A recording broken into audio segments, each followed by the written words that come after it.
Hello everyone, welcome back to my channel. आज हम करेंगे डायनामिक्स ऑफ डिसीजन मेकिंग, यानी कि जब हम कोई निर्णय लेते हैं तो उसके अंदर क्या क्या चेंजेस आते हैं, हम कैसे किसी सॉल्यूशन को सिलेक्ट करते हैं,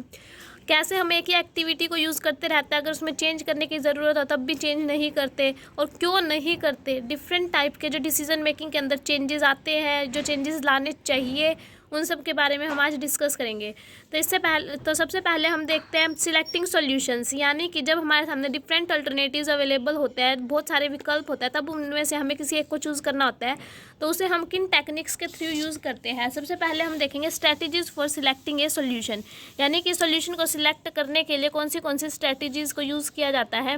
ये जो डायग्राम है ये हम लास्ट में देखेंगे ताकि हमें ज़्यादा अच्छे से समझ आ जाए।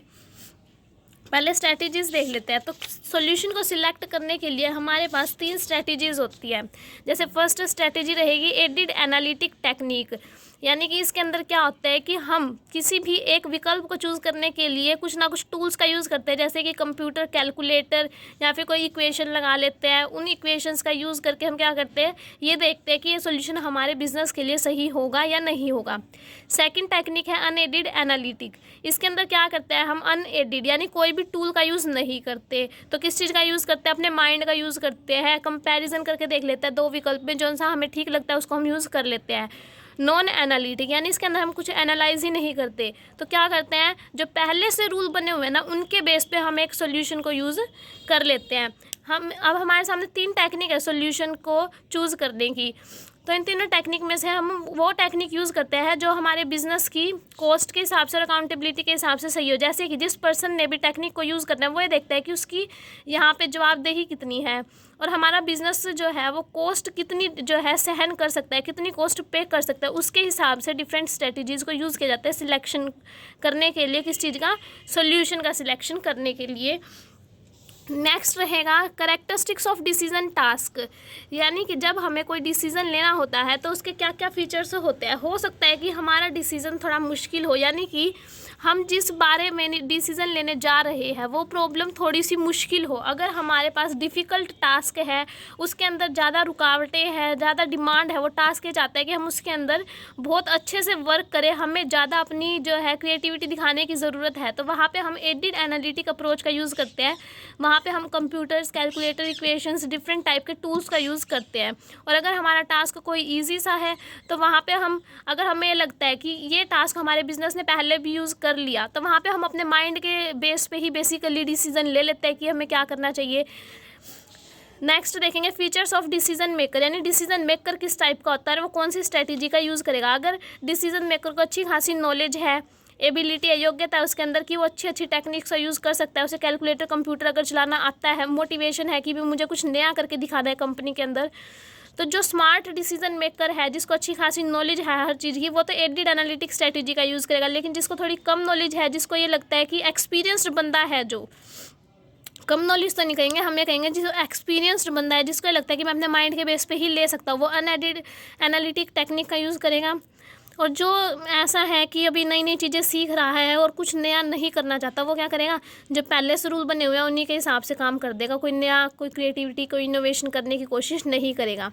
नेक्स्ट रहेगा कॉन्टिजेंसी रिलेशनशिप, यानी कि हम देखते हैं कि अगर हमारी प्रॉब्लम ऐसी है तो हम ऐसी टेक्निक का यूज़ करेंगे, रिलेशनशिप निकालते हैं उसके हिसाब से टेक्निक का यूज़ करते हैं। जैसे कि अगर हमारी प्रॉब्लम कुछ ऐसी है जिसके बारे में हमें कुछ नहीं पता, पहले का कुछ नहीं पता, प्रॉब्लम इरिवर्सिबल है, यानी एक बार हमने डिसीजन ले लिया तो हम दोबारा से उसके अंदर कोई चेंज नहीं कर सकते, वहाँ पर तो हम पहले एनालिटिक स्ट्रैटेजी का यूज़ कर लेंगे। लेकिन अगर प्रॉब्लम हमें पता है, फैमिलियर है और जिसमें हम चेंजेस भी कर सकते हैं बाद में सोल्यूशन में, वहाँ पर हम नॉन एनालिटिक टेक्निक का यूज़ करेंगे। नेक्स्ट प्रोसेस रहेगी आज की एस्केलेशन ऑफ कमिटमेंट। इसका मतलब क्या होता है, यानी कि वृद्धि में प्रतिबद्धता, यानी हम कोई वृद्धि नहीं करना चाहते, हम आज भी जिन एक्टिविटीज़ को यूज़ कर रहे हैं उन्हीं एक्टिविटीज़ को फ्यूचर में यूज़ करना चाहते हैं, चाहे टेक्नोलॉजी के अंदर कितना भी चेंज हो जाए।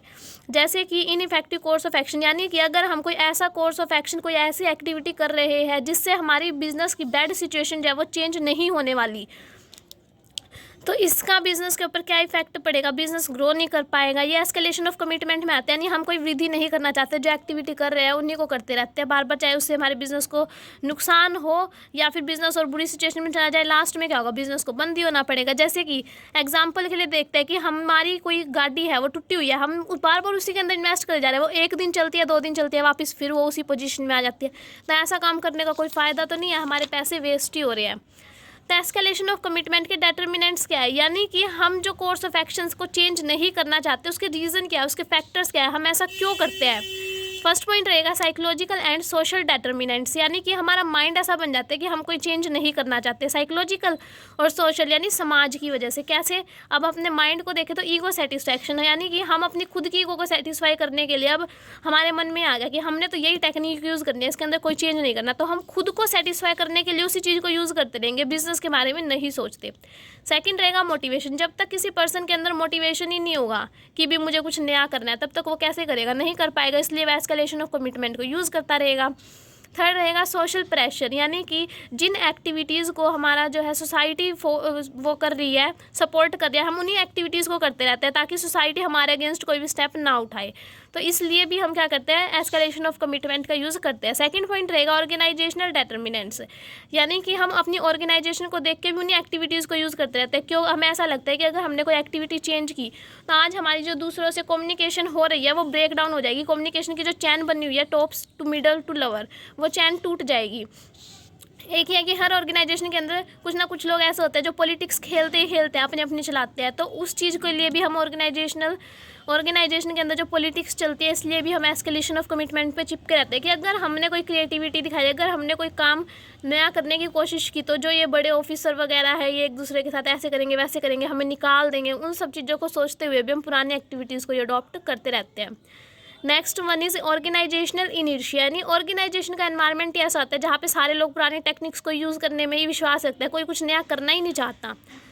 तो वहाँ पे भी एस्केलेशन ऑफ कमिटमेंट होता है। थर्ड पॉइंट रहेगा प्रोजेक्ट कैरेक्टरिस्टिक्स, यानी कि अगर हमारा बिजनेस कोई ऐसा प्रोजेक्ट कर रहा है जिसका ऑब्जेक्टिव ही क्या है, लॉन्ग टर्म एक्शंस, यानी कि अगर मैं लंबे टाइम तक उन्हीं एक्टिविटीज़ पर बने रहना, उसके अंदर कोई चेंजेस नहीं लेके आने, उस ऑर्गेनाइजेशन के अंदर भी एस्केलेशन ऑफ कमिटमेंट होता है। नेक्स्ट फोर्थ पॉइंट रहेगा कॉन्टेक्चुअल डिटर्मिनेंट्स, यानी कि एक्सटर्नल पॉलिटिकल प्रेशर्स होते हैं, यानी कि अगर हमें कोई नई एक्टिविटीज़ को अडॉप्ट करना है उसके लिए हमें पहले सरकार से रजिस्ट्रेशन वगैरह कराना पड़ेगा, तो वो पॉलिटिकल प्रेशर है हमारे ऊपर, तो इसलिए भी हम पुरानी एक्टिविटीज़ को ही करते रहते हैं कि सरकार से रजिस्ट्रेशन कराएंगे, उसको इतनी पेमेंट करेंगे, इससे 6-1 साल और यही एक्टिविटीज़ अडॉप्ट कर लेते हैं, तो ये भी बाधा बन जाती है। नेक्स्ट हम देखेंगे कि हम एस्केलेशन ऑफ कमिटमेंट जो है कि एक्टिविटी से चिपके रहते हैं उनको कैसे कम किया जा सकता है। तो फर्स्ट रहेगा सेट मिनिमम टारगेट्स, यानी कि हमें छोटे छोटे टारगेट्स सेट करने चाहिए ताकि जब तक हमारा वो टारगेट अचीव हो फिर नेक्स्ट टाइम हम अपनी एक्टिविटीज़ को चेंज कर सके। सेकंड रहेगा डिफरेंट इंडिविजुअल्स, यानी हमारी कंपनी के अंदर बहुत सारे पर्सन होने चाहिए जो नई नई क्रिएटिविटी इनोवेशन को लेके आए, थोड़ा बहुत तो चेंज होगा कंपनी की एक्टिविटीज़ के अंदर। थर्ड पॉइंट रहेगा एनकरेज डिसीजन मेकर्स, कि हमें जो हमारे डिसीजन मेकर्स हैं उनको एनकरेज प्रोत्साहित करना चाहिए कि तुम अपनी ईगो को साइड में रख के जो कंपनी के लिए अच्छा है वो डिसीजंस लो। नेक्स्ट फोर्थ पॉइंट रहेगा रिसीव फीडबैक, यानी कि हमें फीडबैक लेना चाहिए कि जो सी टेक्निक तुमने यूज़ किया उस पर तुम्हारी कितनी कॉस्ट आई और हमारी कंपनी को उससे कितना फ़ायदा हुआ, ये सब चीज़ें हमें जो लोअर लेवल ऑपरेटिव मैनेजमेंट है उनसे पूछना चाहिए।